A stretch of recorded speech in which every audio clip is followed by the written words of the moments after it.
There was great excitement around the island.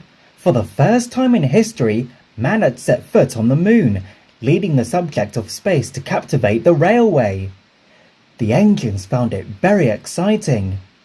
"Just imagine being up there in space," they said. "What a thing that would be." Murdoch, however, seemed rather uninterested in the subject. "I don't quite see the appeal myself," he said.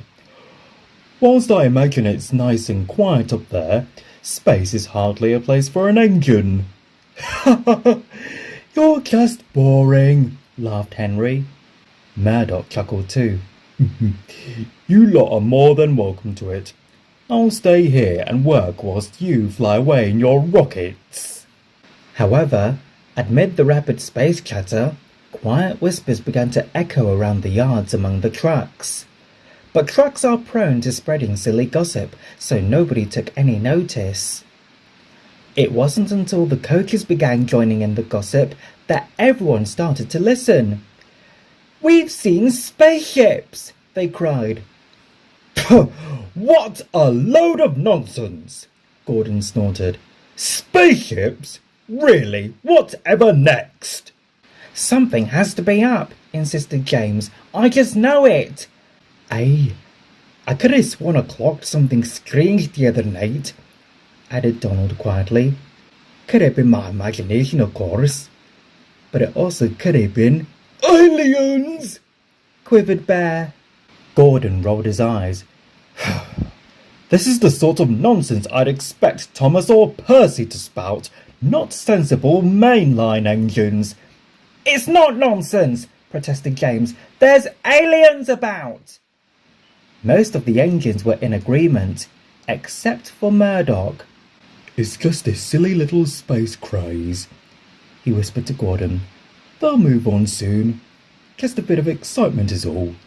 Well, I'm glad there's at least one engine who can see sense instead of stars," huffed Gordon as Murdoch puffed away to collect his next train. He found Duck arranging his trucks, but to his surprise, the poor engine looked very pale. "Goodness me," worried Murdoch. "You look as if you've seen a ghost." Duck sighed. "Oh, no, not a ghost. Oh, never mind. You just think I'm silly." "Not at all. I know you, Duck. You're one of the most sensible engines I know.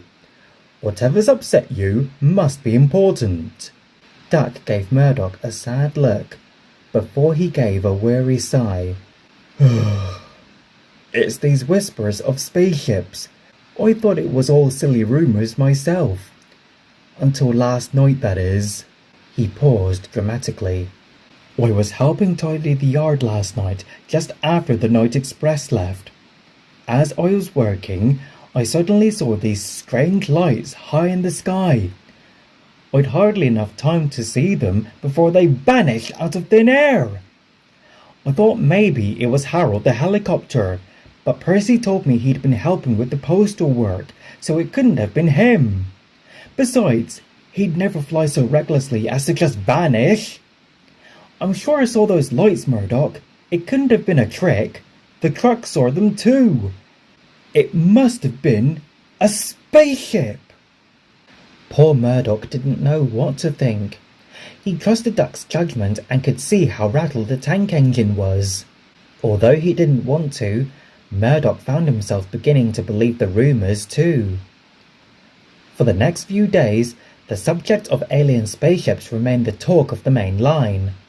Some remained skeptical, but most of the engines remained certain, and they would speak in hushed whispers whenever they met at stations. Those who ran night services were especially paranoid. Bear became so nervous that Boko, who didn't believe the rumours, had to take over the midnight goods. One evening, a few weeks after the initial sightings, Boko didn't feel well. Bear was at the other end of the main line, so Murdoch found himself assigned to the midnight goods. "Oh dear," he puffed to himself as he waited to depart. "I hope we don't see anything strange tonight." "Good luck, Murdoch!" called Duck. "Do stay safe and alert!" Murdoch was too anxious to reply. As the guard's whistle cut through the still air, the big engine puffed slowly and nervously away out of the yards and onto the main line beyond. The train started off well, but both Murdoch and his trucks felt uneasy. The night sky loomed over them, seemingly intimidating them from above. Come on, puffed Murdoch to himself. I'd like to get this done quickly before anything strange happens. His thoughts were suddenly interrupted by the trucks. Oh! Look! Murdoch's eyes shot to the skies. Two lights shone high above the train before they suddenly vanished from sight. They had actually been obscured by a cloud, but neither Murdoch or his trucks realized this. Oh my! It's a spaceship! Cried Murdoch as the trucks shouted and screamed behind him. They bumped about in panic, so roughly there was a sudden crack. Murdoch's fireman looked back. Whoa, boy! Steady on! One of the van doors has come open! We've got to stop and secure it! Murdoch didn't want to stop, but he knew he had to. The driver applied the brakes and the train began to slow. Murdoch was relieved to see the junction up ahead. This'll be a safe place to stop, he sighed as the train drew to a stop at the platform. Hello there! Murdoch jumped. In all the commotion, he had failed to spot Percy waiting at the platform with the mail train. Oh, you startled me, he said. You do look spooked, chuckled Percy. Whatever is the matter? Murdoch stammered. Oh, well, you see, I had to stop. A van door came open. Trucks got a little rattled. Thought we saw a spaceship and... A spaceship? Laughed Percy. What makes you think you saw a spaceship? Perhaps it was me, called a voice, as there, out of the night sky, came Harold hovering down. Murdoch was surprised. Harold? What are you doing here? I've brought Percy's post, the helicopter smiled. I've not come to abduct anyone.